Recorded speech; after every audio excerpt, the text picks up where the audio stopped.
Good afternoon, and welcome to Expose Yourself to Art, a show that explores the creative experience by inviting artists to come in and have a discussion about their lives and their art.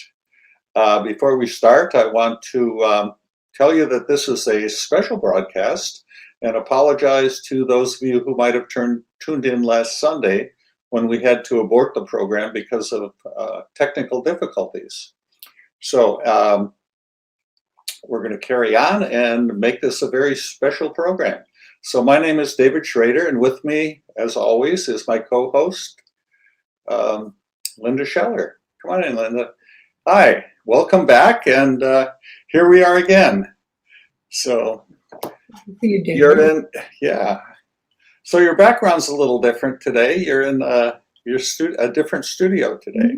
Yes, I'm in the Modesto Peace Life Center. I'm also a programmer with KCBP Community Radio.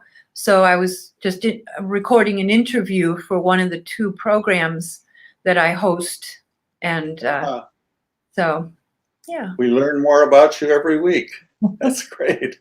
Being retired. A person of many talents. Wow. So before we get to our guest today, who is Virginia White, let's see what's going on in our community.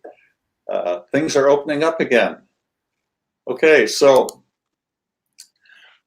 one of the first things that's going on is this is a streamed event from Opera Modesto. And their blurb says, "Do you like Rachmaninoff? From Russia with Love, a new concert filmed in the Gallow Center for the Arts features beautiful songs and piano pieces by Rachmaninoff and many more Russian composers. There are three performers, Alda Turgeneva, Anna my Russian is horrible, Yeltsarova, and soprano Natasha Collier. Anyway, you can get tickets for the link for the streaming at www.operamodesto.org. So, enough Russian. What else is going on? So we also have the annual youth art exhibition, I should say. So this is going to be at the Ferrari Gallery, and you can drop off artwork for students in grades K through 12 on May 20th, which happens to be today, through the 23rd. So this is, I believe, at the Carnegie, isn't it, David? Yeah. Okay, so anyway, I know. More information can be had at carnegiearts.org. And again, the art drop-off dates are today through the 23rd. Excuse me. And then the exhibition dates will be June 4th through June 27th. Okay, and this is interesting and important. It's their new performance by Central West Ballet. And this is a live performance. It's called Creations and subtitled Choreography in America. This is the last chance to get tickets. They sold out last weekend. They sold out for the coming weekend, so they've added an extra day, which is tonight. Tickets are available at centralwestballet.org. Hurry and order now.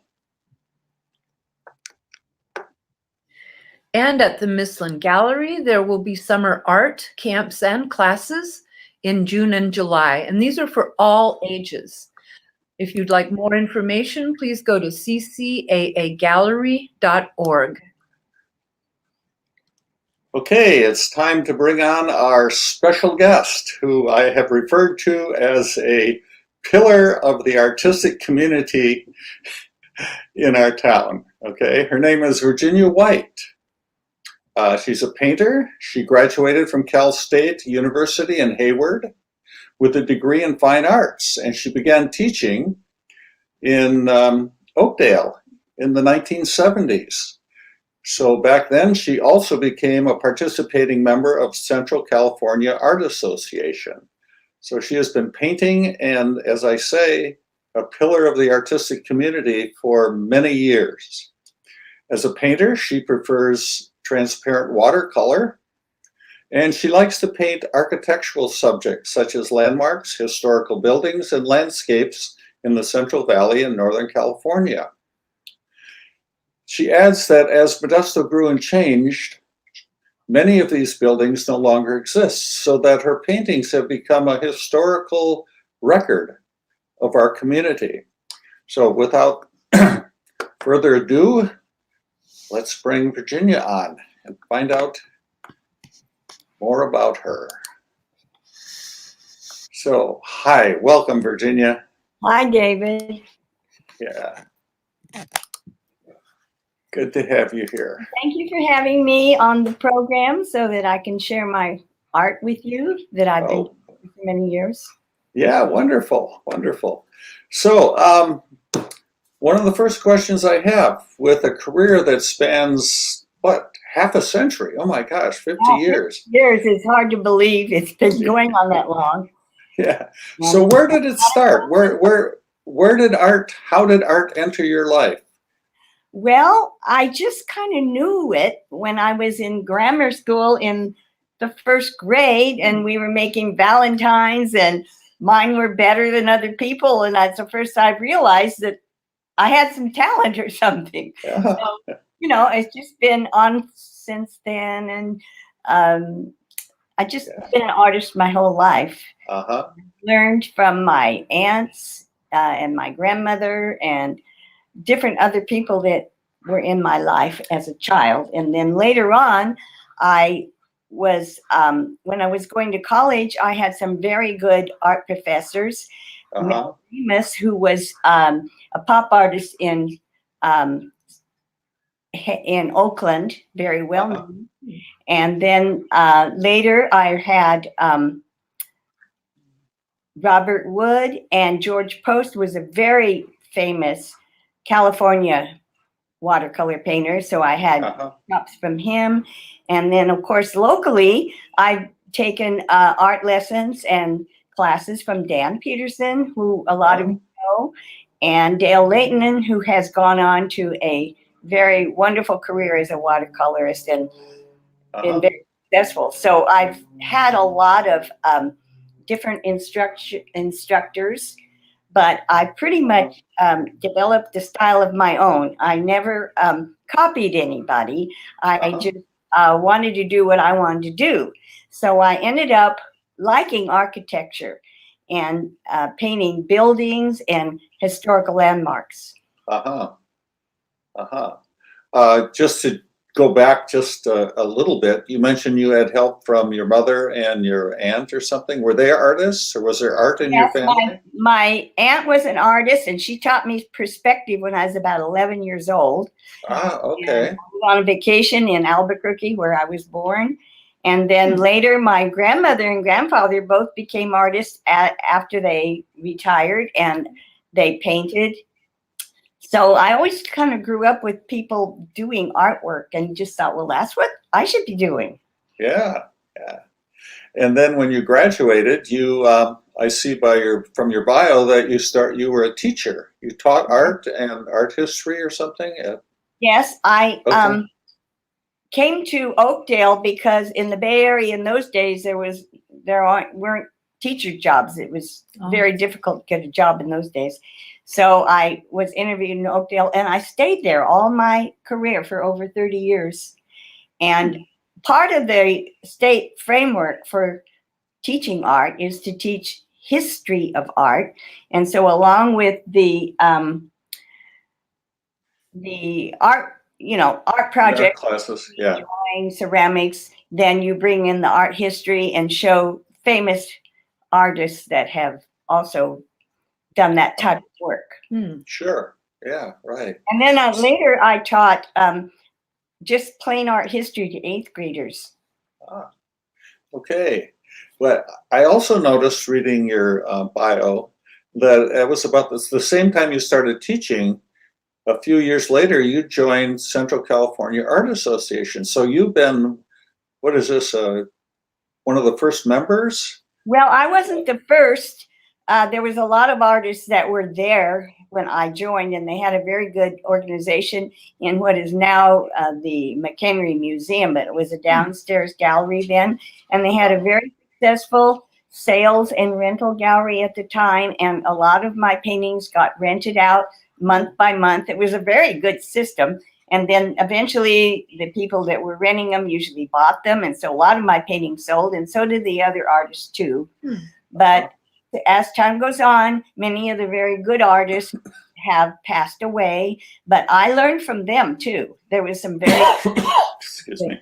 people Sorry. that we had critiques that we would meet once a week. And, you know, it was like an ongoing class that artists met together and did critiques. That's nice.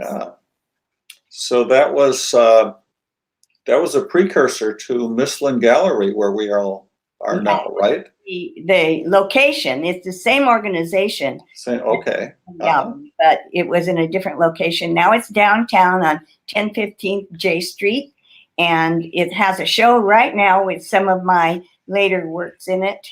And it's open from Thursday, Friday, and Saturday for the next 2 weeks, and it'll be open from Tuesday to Saturday in June. Okay. So I encourage everybody to go down. We have shows all the time, different themes and artworks. Great.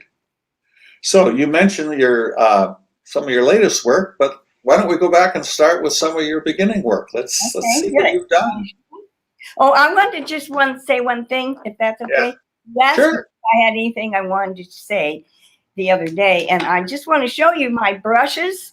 These are big brushes, and I have taught watercolor classes at the art gallery, and I always encourage people to use big brushes and lots of water and lots of paint.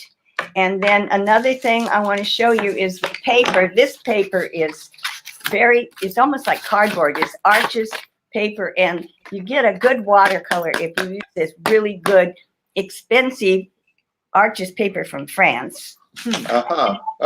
Just this roll of masking tape, because I use clean lines and fluid washes, and a lot of my drawing is with a masking tape. That's a secret. Well, I'm glad you told me, because the one type of art that I've discovered I am absolutely horrible at is watercolor. So I didn't have the right paper, I didn't have the tape, and the brushes were too small. The brushes or the paint. Yeah, especially paint. if you're painting architecture, that must be especially important to have, really straight lines. That's how I get the perspective and the lines right, and of course I use a ruler too. You don't have to know how to draw a straight line when you're an artist. You use a ruler. Okay. All these things I'm learning. That's wonderful. Because I was wondering how you got using lots of water and lots of paint and get those straight lines, because every time I tried it, it just ran all over the place. And well, that's one of the nice things about watercolor. It does run all over the place, and you want that too. You want wet into wet. And a lot of the paintings you're going to see are wet into wet to begin with. Then you let them dry, and then you go back into them with a big brush and lots of paint. All right. Well, let's see some of them. Okay. Can we bring those up? This is one of my first award winners, first place at the Gallow. The Gallow used to have the art show over there in their administration buildings. But anyway, this is called Dairy on Clarabelle Road. The buildings are there, but the cows are not there, and it's completely different. And so some of the things I've painted are still there. Most of them are not there, but this is completely changed. So this is one of your first ones. So where first award winners, and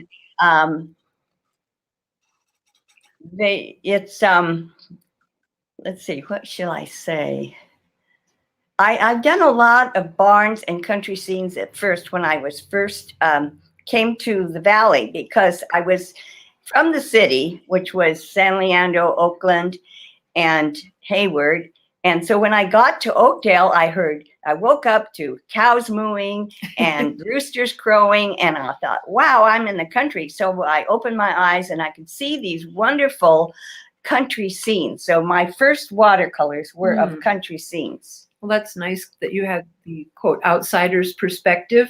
A Right. lot of people just, take this for granted. That's just normal. They see it all the time, but that's a beautiful painting. Thank you. I love the reflection. So Virginia, I don't know if you know, but Linda lives on some property out there with 2 donkeys. Maybe you should go out there and Read on it. Oh, Yeah. great. 3 donkeys. No countryside out there. Oh, yes. Yeah, Yes, okay. sad. All right. Let's see. Moving on. Here's another one. This silo on Parker Road is no longer there, but that was another award winner, and that was typical of the type of barns I would do. And I'm using the masking tape to get the nice straight line on the rooftop. And I use the stop out too, which I didn't mention, where you can save out some of the lights, like the yellow sunflowers in front gets painted and saved out with the masking material. You let it dry and then you can paint over it. It's a interesting technique that most watercolorists learn how to do.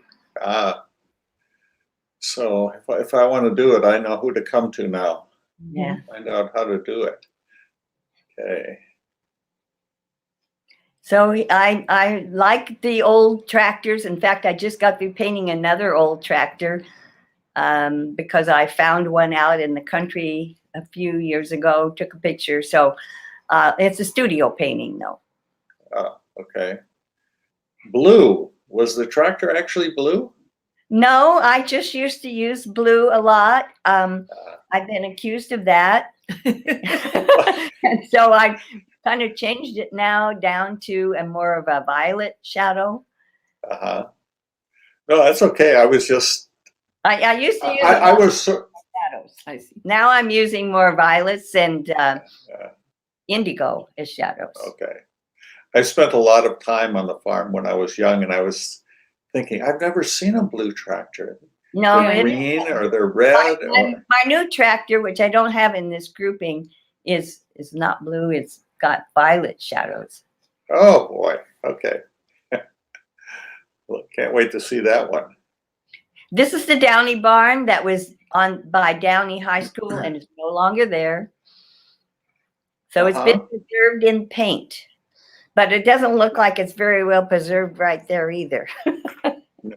That's more interesting. You get the light through the slats and on the slats, so it makes it so much more deep and multidimensional. I like to do that. Hmm. I like to make the light come through the middle. There's some techniques to doing a successful composition, I should say. And that's if you keep your lights in the middle and your darks to the outside. It's like photography. You can get a more striking image. That's just one of the things you learn when you're an artist. There's so much to learn in the arts. Oh, absolutely. Color, value, composition, drawing, so many different things to learn, and I'm still learning. I was going to ask, do you go to any particular source, or is it talking with other artists, or a process of discovery? Well, it's taking classes and learning how to draw and learning how to paint and how to mix colors and how to show values, which is the lights and darks. I mean, it's not just pick up a paintbrush and paint. You need to have some knowledge like you would for anything. For you, because you are obviously an expert, but how do you continue learning? Well, I look at books that other artists painters have published. And a lot of it is experimenting and creating my own style. And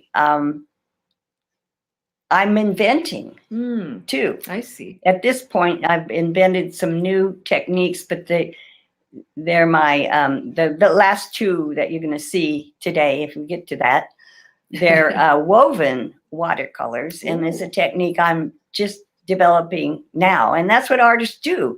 They change and they develop and they create and they invent. And most of the famous artists throughout history, like Picasso, have invented new styles. And so that's part of the art process. So historically, Ooh. you said that was the Downy Barn. Was that near Downey High School? Yeah, it was right on Downy High School. Oh, really? Okay. Okay. So that's really a historical Yeah. record. I've Okay. done a lot of bee boxes and almond orchards. I found that, you know, the almond orchards when I moved here were beautiful. And I go out with some of my friends that are plein air painters, and we paint out in the countryside, and there would be people they'd know that let us come sit on their property and paint. So some of my paintings are from plein air. This one happens to be a studio painting though. Okay. I just, you know, just look around, you'll see things. A lot of people don't see things until they see in a picture and they think, oh yeah, that's pretty interesting. This is oh, that's a small one. This is the mailboxes. They're not there anymore either, but I commuted after 2 years. I moved to Modesto, but I commuted to Oakdale for the rest of my career. And I pass things during my commute, and I stop and take a picture, and then I go back home into my studio and I paint some of these things that I've seen out there. You don't take photographs though? Yeah, I would take a photograph, and then now there was a lot of, this is an old one. Oh, I thought you were going to go to the next one. Yeah. There used to be a lot of, I think this was on Coffee Road, but it's no longer there.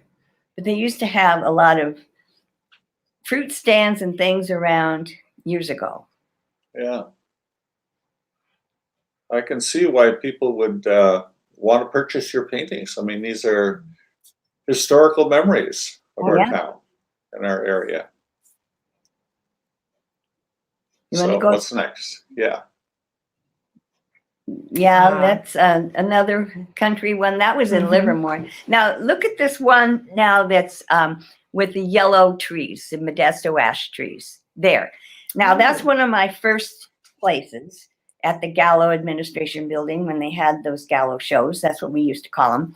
And the backlighting is very similar to what photographers like to do with photography. So the lights coming through the trees, and of course the Modesto ash trees are very well loved, and Modesto's famous for them.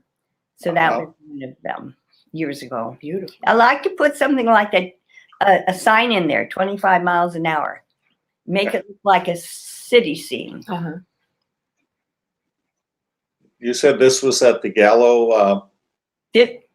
This was one of the first place winners at the Gallow art show that the Central California Art League had when we used to have our shows there. Oh, you used to have it at the Gallow Administration Building. Right. It was beautiful. The Palm Court. Oh, it was beautiful. Oh, wonderful. Yes. We appreciated it so much. Okay, the next one down, that one is a country scene that is no longer there. I call that Almond Harvest or Almond Huller. And that was out on Carver Road, but they modernized it. So it's not the same anymore. But I like the old look to it. Yes. So it no longer looks like that. And I like the brightness. Now, this is one that... Oh, boy, there's a historical picture. This one I call Remember the Covell Hotel, because that building was raised for the center at 10th Street Place, and a bunch of the buildings downtown were destroyed or demolished for that, the more modern buildings. And I painted this painting a few years before they started demolishing them. And so It's become kind of a historical landmark. Yes. And you can see I the old car in it. Uh-huh. And I the barely next one- remember that. It's right after I moved to Modesto. Yeah. That was, a lot of I people remember this, and then they took it down. Yeah. It wasn't particularly beautiful. It's just that it's one of those iconic Yep. with the old signs and things like that. Right. And the next one is gone too. That was on the same street, the Strand. So I call this Remember the Strand. And a lot of people tell me every once in a while, oh, I went there when I was a kid and I saw movies and so forth. But when I got here, it was already shut down as far as movies were concerned. So that got demolished. And it's kind of a shame because it was concrete. It might have been able to be saved. Yeah. And old cars are in that one too. The Houston Hotel was another one that was taken away for the 10th Street place. And that was a commission that somebody asked me to paint for them because they wanted that one preserved in paint. It's very nice. Trip down memory lane. Wow. Yeah, it is memory lane. This is just what the old downtown used to look like. I don't know why. Modesto reminded me of Sacramento. I grew up in Sacramento, and the old downtown was similar to that, and the old Pennies that I used to shop at. So that's why I painted that. And most of these that you're seeing now have been sold years ago. Uh-huh. And the next one, the Triangle Market, that one is gone. And that was over, I believe, on Needham. But the old Coca-Cola signs and different Foster Farms, things that they used to put in the window with the neon signs, I always felt they were pretty interesting.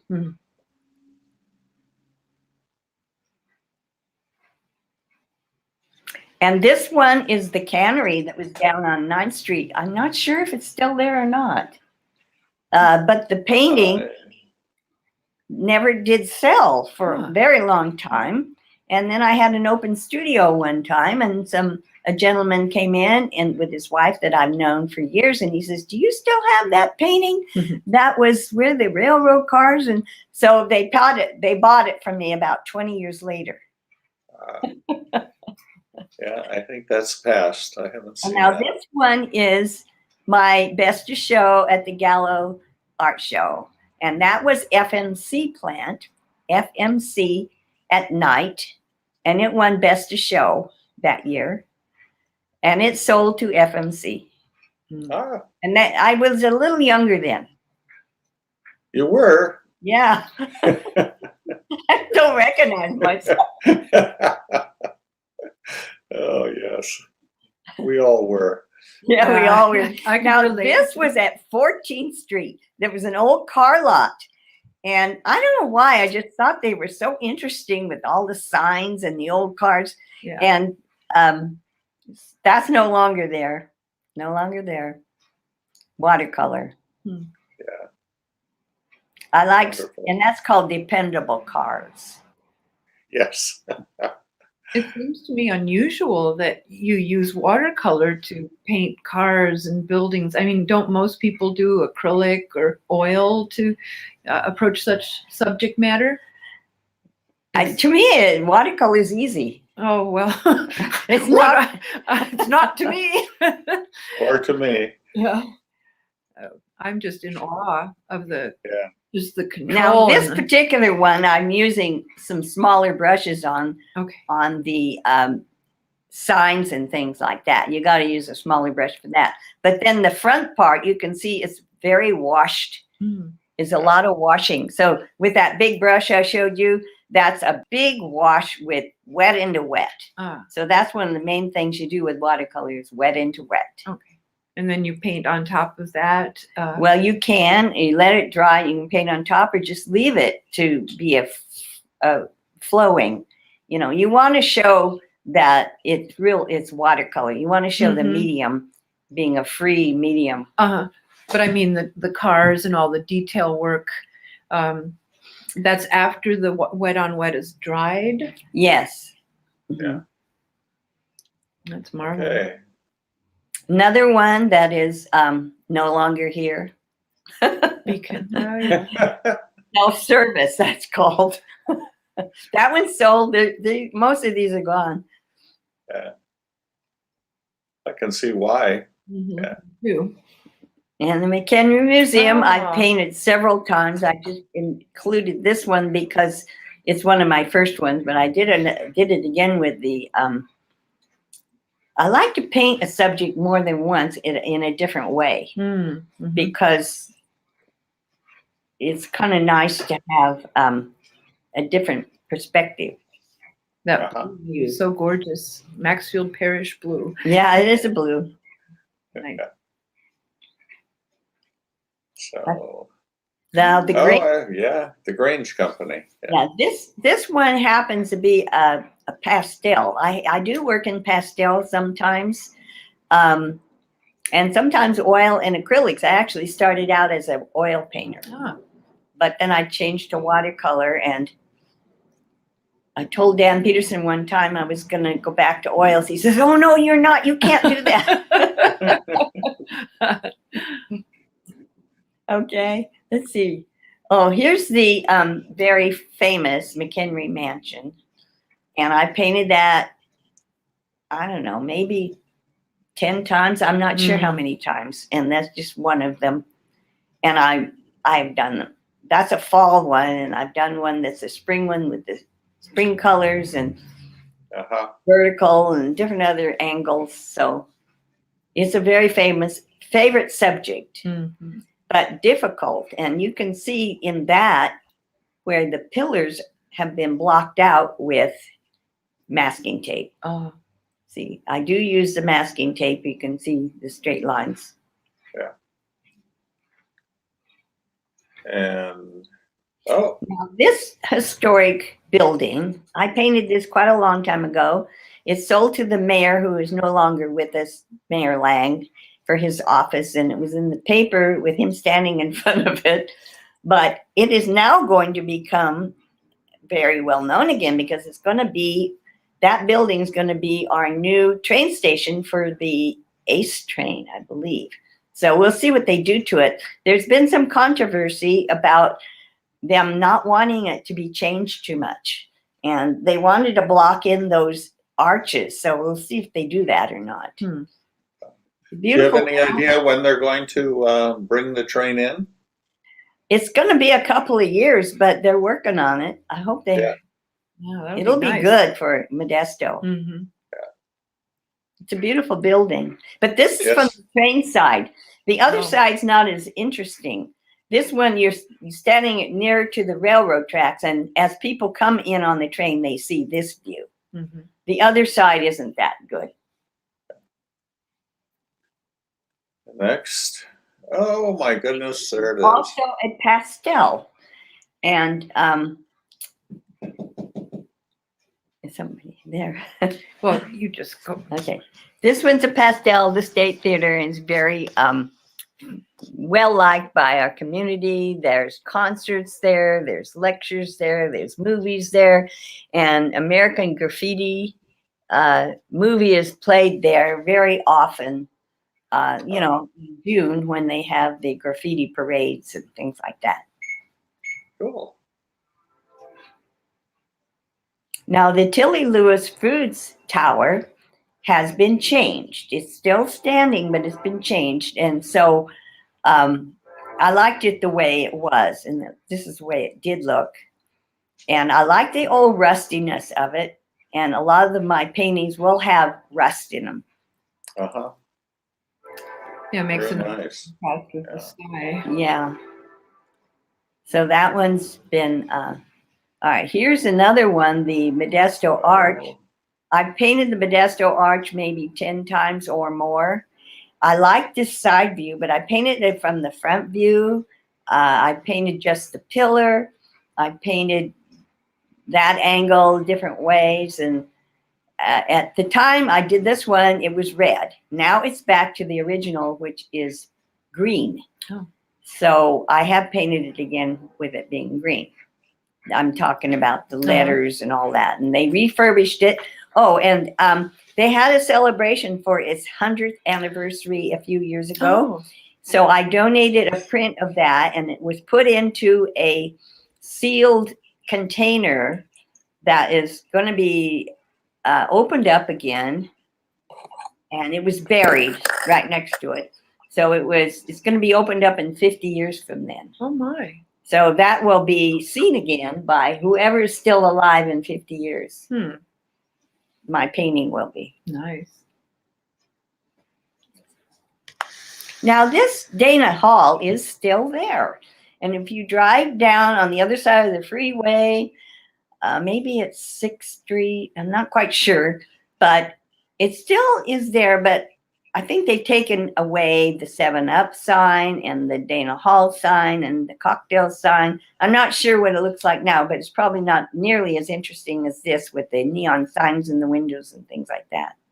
Right.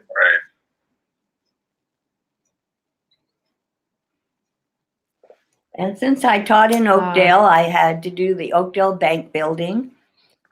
And you can see the old cars there and the bus. So that is an older painting.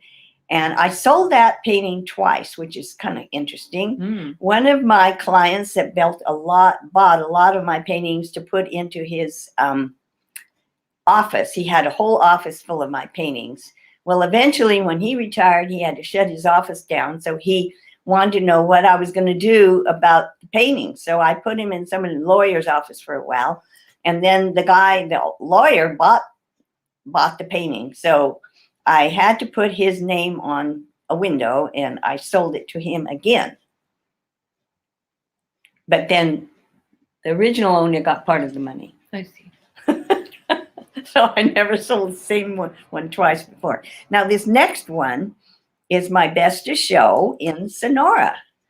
And I've done several different old gas pumps.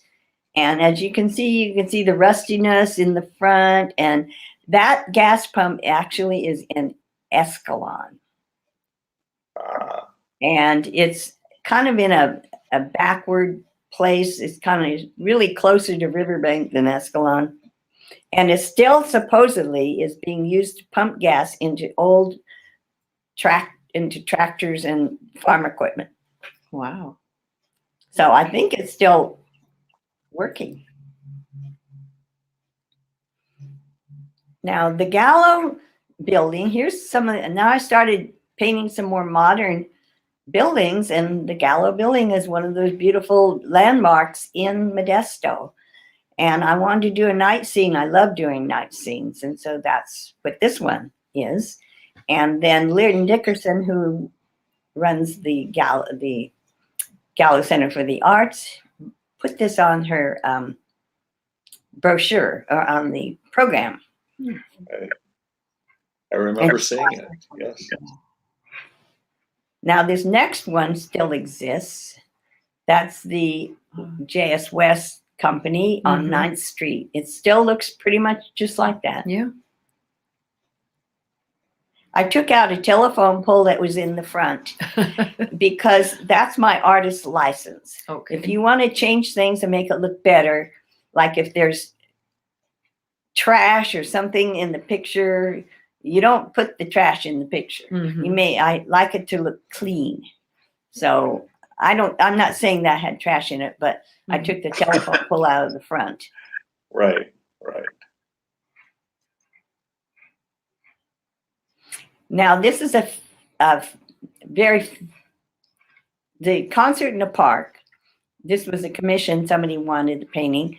So it's a very favorite thing for people to do in June and July here in Modesto, listening to the band play, and it's free, and it's going to go on, I hear. Oh, good. Pretty soon it's going to come on in the end of June again. Mo Band? The Mo Band, Oh, yeah. right. I played Concert, saxophone in Mo Band a couple of summers. Oh, good. Yeah. Yeah, it's really a lot of fun. Everybody likes to go and Yes. take their dinner and eat there. So as an interruption here, when you were saying that Mo Band is coming back, I'm hearing echo. I hope that's not so bad. How did the pandemic affect you and your work? Did it at all, or were you carrying on as usual? It gave me more time to work in my studio. I just spent a lot of time painting, different paintings, but then I got into doing the last two you're going to see today is some woven watercolors and weaving through some each other and through the mat board. So I decided to start creating something different. But I did paint paintings too. Do you paint or weave or create every single day? No. This one is the Grange feed. This is a newer one that has won several awards lately, and this has been a couple of years ago. And it's another Grange feed, but as you can see, I'm seeing it from the back side, where the sun is going down and the warehouse in front, and it's just a whole different way of looking at the same building. It's very moody. Yeah. I like that. Gorgeous. Yeah.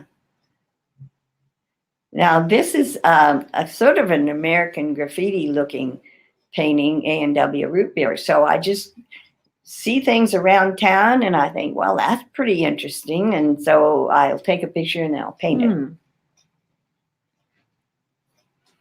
And A&W root beer has been there forever, I think. The art gallery, which is a Chartreuse Muse, is a gallery that has more contemporary work, and it's over there on, I believe it's 10th Street. Yeah, it's 10th Street, not too far from the Michelin Gallery. So people that are going gallery hunting and, you know, during the Third Thursday Art Walk and things, they can go to this gallery, and just a half a block away, or maybe a block, is the Michelin Gallery. That's right.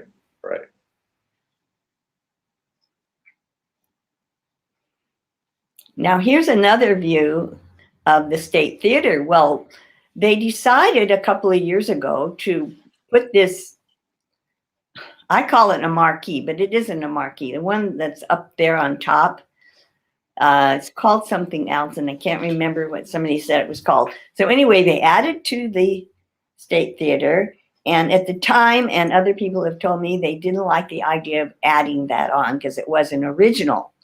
And I felt the same way, so I didn't want to paint it. Well, then I got to looking at some old State Theater photographs from the Mchenry Museum, and these old State photographs don't even have, are very uninteresting and not very attractive. So now it's much more attractive. So then I decided, okay, I'm going to paint it again. And so there it is, and I've done it a couple of times since then. I may even do it again in a different way. Something like that takes quite a long time. Oh, I bet. Now here's a contemporary building. This is 10th Street Place, but this is looking at it from across where the Brennan Theater is, looking out over there where the fountain is and the entrance.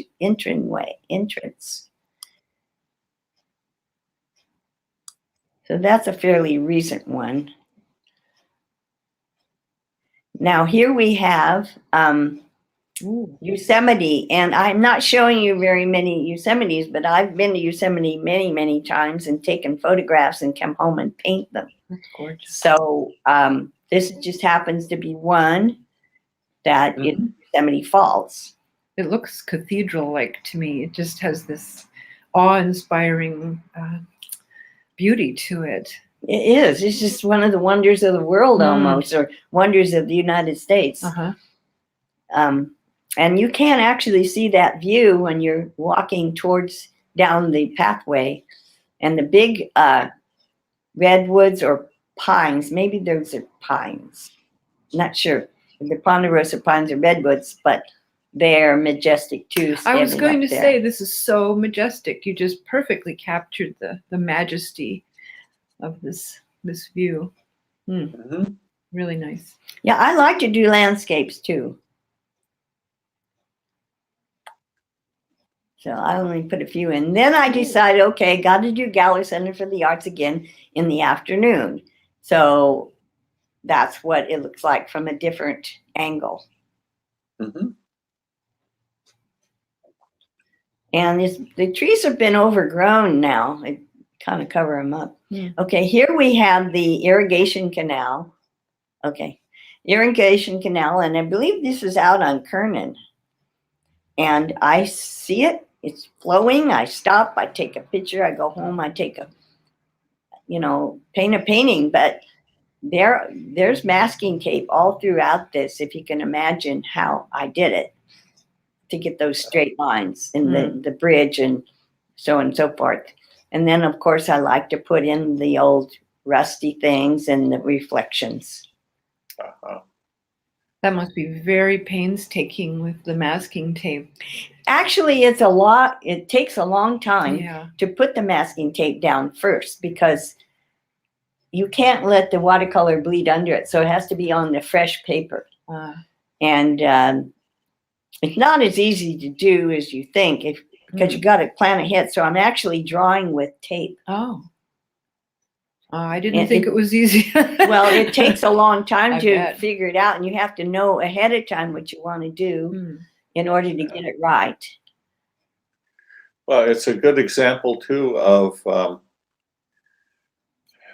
both those techniques. I mean, to have the running water, which fits with the flowing part of watercolor, and then the structure of the dam and the bridge at the same time, which is a different technique. It's a nice blending of those two things. Mm-hmm. Now, this is a fairly new painting a couple of years ago.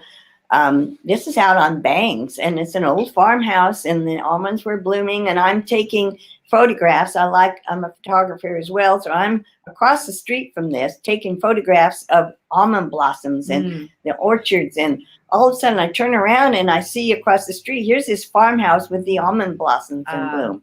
So I didn't expect it. So you see things, especially with a camera, that you might not see otherwise. That's exquisite. Now this one has, well, it does have the masking tape for the house, but the front part, I get those blossoms from the stop out. And most people do watercolor learn about using stop out, and so that's what it has. And the stop out, I have used a splatter brush, and so you get the little tiny blossoms that are suggestion of blossoms. Of course, there's really very little detail. It might look detailed from a distance, but there really isn't. If you get up close, it doesn't have a lot of detail. But this is how an orchard looks, because you've got row after row after row. So I like this just cloud-like feeling from it. Thank Very you. Ethereal. Beautiful. I've done quite a few. All right, now this is in Sacramento, of course. And this was in a commission a few years ago. And this is acrylic. I do paint in acrylic too. And I call this is called the Tower Bridge in Sacramento. I call it the Tower Bridge towers over the Sacramento River. So it's at a little different angle than what you're going to see from the news. All the news broadcasters want to show the Tower Bridge all the time. Well, they don't show you that view. I had to get down by the river and look up at it and get the whole thing in a vertical. But the structure there's even with acrylic, I'm using masking tape. And a lot of people that do acrylics, well, if they're doing modern acrylic and modern art acrylic, they will use masking tape for acrylics.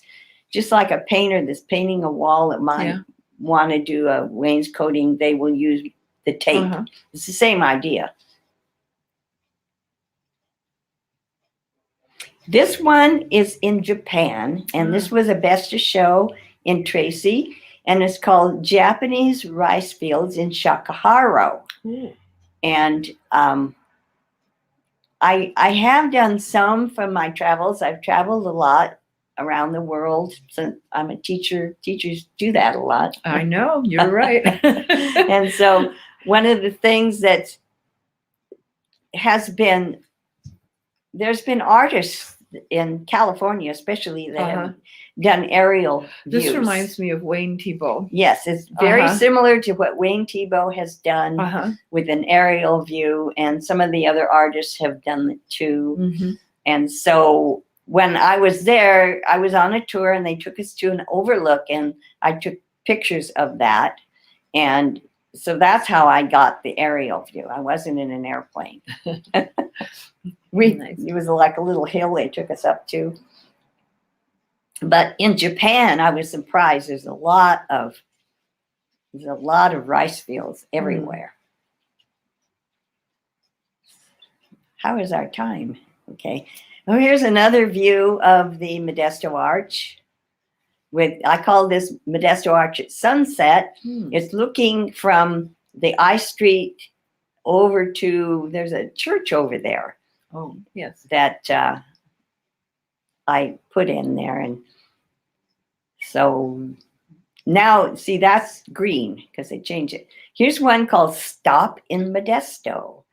And it's a fairly recent one with more modern cars. And at night, I like to do night scenes. And the idea is if people come here for tourism or a vacation, they can stop here. And instead of a stop sign, of course. Now, here's one of my recent COVID paintings. And there's a show right now at the Michelin Gallery called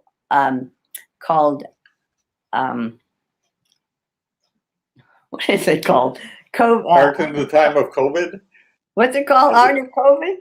Art in the Time of COVID or something like Art that? in the Time of COVID.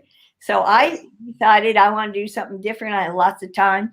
So these are watercolors with kind of a free-flowing watercolor that's cut and woven in between each other. And I don't know if you can get a close-up of this part or not, that you can see where it's woven up at the top. That's where fascinating. the watercolor is woven in between itself. And then I've used some silver paint, some silver papers, and those are Japanese coins that I collected when I went to Japan. So some of this is coming through cut and then coming through the watercolor. And the watercolor is a different technique. Now here's another one called Silver Moon, because it's a silvery looking moon. And this one is woven through black mat board. And I'm working on another one now, but I don't know how it's going to turn out because I haven't done it yet. Yeah. Well, that must be fun. It is fun. And you don't always know what you're going to end up with until it's finished. And one of my friends that came by to see me one day looked at the one that was before that, and she said, oh, well, you need more in that. You need to be do something over here and do something over here. So I did it, and it changed it. So I got advice from one of my very good friends, Chella. Oh, yes, I know what to do. Yeah. So I changed it and made it better because artists help each other. Yes. They critique for each other. Yeah, that one. So she said, oh, you need to put something on the right and on the left. And I just had the middle part. So it really did come out better after I got some advice like that. So it's always good to have artists critique each other. Yes. Well, I'm very, very impressed that after, your style with all the historical buildings and architecture, and then this just seems like a wonderful departure, wonderful creative departure that came about in the art in the time of COVID. Right. And I wouldn't have done it otherwise. But I just had time on my hands to experiment and come up with something different. That's what I wanted to do. Yeah, our lives changed so much, and your art kind of followed suit. You did come up with something different. So we're almost out of time, but I see there's one picture right at the bottom. Whoa, can we go back to that? Of the Knights Ferry. Oh, yes. Oh, That one Yeah. was the Award of Excellence at Carnegie, which I was very happy about, and another award in Tracy. And it's pastel, because they had a pastel show. Not this year, of course, because COVID, but the Yes. year before. And so that's kind of like a best show. They call it the Award of Excellence. beautiful. So what I am doing here is something that if I teach a class, I will tell people this secret. And the idea is that you want the light to be in the center so that your eye is drawn in and your main subject is in the center or in a certain place, not at the end, not on the edges. So you want to play down the edges and play up the middle and make the lightest, brightest, most contrast and most color in the center. And that applies to all paintings. And this one shows that example of that. And then, of course, it's backlit too, which makes it's an interesting way to work. But when I did take a photograph of this to paint it, I did backlighting. Because photographers know about that. Yeah. I see the way you painted it. Did you take this picture many years ago before they redid the bridge? Because I see the uneven boards. They've evened them all out now. I like them uneven, though. Yes, well, it's more I interesting. exaggerated him. And I make them older and more rusty and so forth.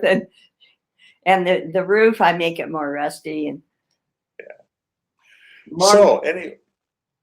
thank you for being on with us. This has been highly informative. We not only got to see your art, but I got an art instruction about watercolor. My gosh. Now I realize why I've never been able to do it.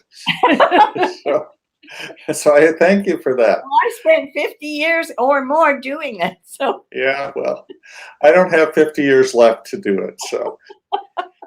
So I'm going to leave all that expertise to you.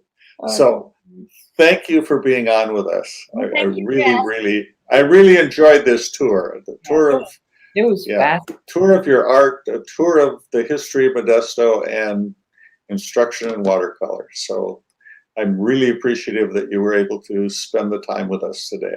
Thank you. I'm happy to do it. Okay.